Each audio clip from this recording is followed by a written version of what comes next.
పోలవరం ప్రాజెక్టుకి సంబంధించినటువంటి రైతులకందరికీ కూడా ఇస్తూ వారికి కావాల్సినటువంటి నీరు కానివ్వండి, వారికి కావాల్సినటువంటి అన్ని వసతులను కల్పిస్తూ దేశంతో అభివృద్ధి చెందాలి అంటే ఆంధ్ర పుల్లారావు గారు ఒక పాయింట్ ఏదో రైజ్ చేస్తారు. నేను ఒక్క నిమిషం పుల్లారావు గారు sir submission please.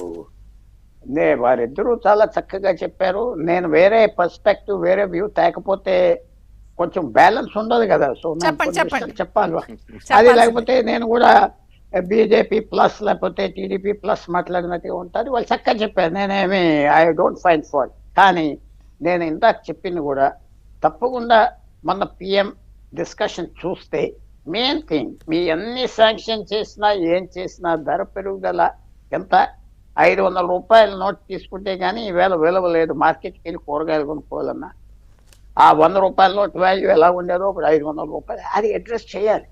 BJP government చాలా ఇంపార్టెంట్గా అడ్రస్ చేయాలి. చూస్తున్నాను అది అందరికి తెలుసు కూడా, ఎలా ట్యాకిల్ చేయాలి ఏంటి ఇప్పుడు వారు చెప్పినవి అన్నీ కరెక్టే. బీపీసీఎల్ వస్తుంది, ఇది వస్తుంది. తర్వాత మీరు కూడా మంచి పాయింట్ రైజ్ చేశారు. విశాఖపట్నం స్టీల్ ప్లాంట్ సేవ్ చేస్తారా, మిట్టల్కి అప్పచెప్తారా? మిట్టల్ దాన ధర్మాలకు రాడు కదా. అక్కడ భూమి 23 ఎకరాలు 23,000 ఎకరం చూసి అందరు దిగుతున్నారు ఏదో రకంగా. అది చాలా కేర్ఫుల్ గా ఉంది. కర్ణాటకకి ఇచ్చేసినప్పటి నుంచి చర్చ కొంచెం సీరియస్ గా ఉంది. తేల్చేస్తారా ఏంటి? అది 15,000 కోట్లు శాంక్షన్ చేశారు కదా.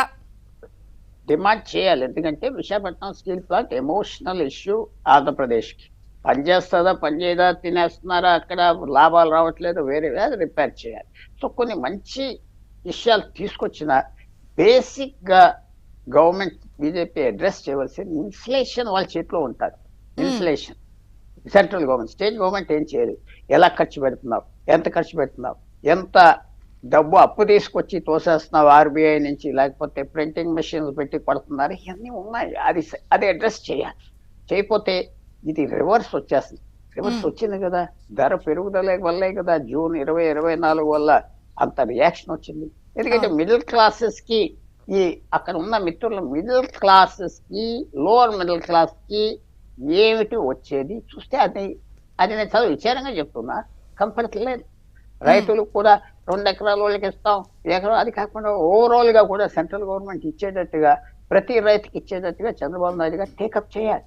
ఏదో లిమిట్ పెట్టకూడదు. ఎందుకంటే కొన్ని స్మాల్ స్ట్రక్చరల్ రిఫార్మ్స్, అంటే ఒక పెట్టుబడి వచ్చింది అనుకోండి, ఆ లోకల్ గా స్థానికులకి ఇచ్చే ప్రయారిటీస్ తో బేస్ చేసుకుంటా, స్కిల్ తో పాటు స్కిల్ గా ఉన్న వాళ్ళు వేరే రాష్ట్రాల నుంచి కాకుండా. సో డెఫినెట్ గా మీరు అన్నట్టు అవన్నీ కూడా ఇంప్రూవ్ అవుతాయి. ట్యాక్స్ కలెక్షన్ గానీ అవుతాయి. మెయిన్ థింగ్ ఇప్పుడు అంత సీనియర్ చీఫ్ మీరు అయ్యారు కూడా ఎన్డీఏలో ఇంకా వాల్యూ పెరిగింది. ఎందుకంటే వాళ్ళు పొలిటికల్ గా బీజేపీ కొన్ని అనవసరంగా కొన్ని ఇష్యూస్, అనవసరంగా అంటున్నాను, చేయాలని కాదు, యాక్సిడెంట్ గా ఇష్యూస్ వచ్చినాయి. కేర్ఫుల్ గా డీల్ చేసుకోవడానికి తప్పకుండా ఎన్డీఏ ఉపయోగపడుతుంది. నేను అందుకే అంటున్నాను, వీళ్ళ కీలకమైన సమయాల్లో టీడీపీ చాలా కీలకంగా వ్యవహరిస్తున్నప్పుడు, చాలా విషయాల్లో మద్దతు ఇస్తున్నప్పుడు, ప్రతిసారి అవుతున్నప్పుడు మనం ఈసారి అంత బెనిఫిట్ వస్తుందా అనేది నేను ఓపెనింగ్ రిమార్క్స్ అబ్జర్వేషన్ నేను ఒక మాట చెప్తున్నా, కొంచెం చేదుగా ఉంటుంది అని కాదు. మీరు ఒక రైల్వే వేసారు అనుకోండి కన్యాకుమారి నుంచి జమ్మూ కాశ్మీర్కి, అది ఆంధ్ర మీద వెళ్ళాలి కదా, లేకపోతే సముద్రం మీద వెళ్ళదు కదా. అవన్నీ హైవే వేశారు. మహారాష్ట్రకి ఎక్కువ ఇస్తున్నారు హైవేస్, మంచిది.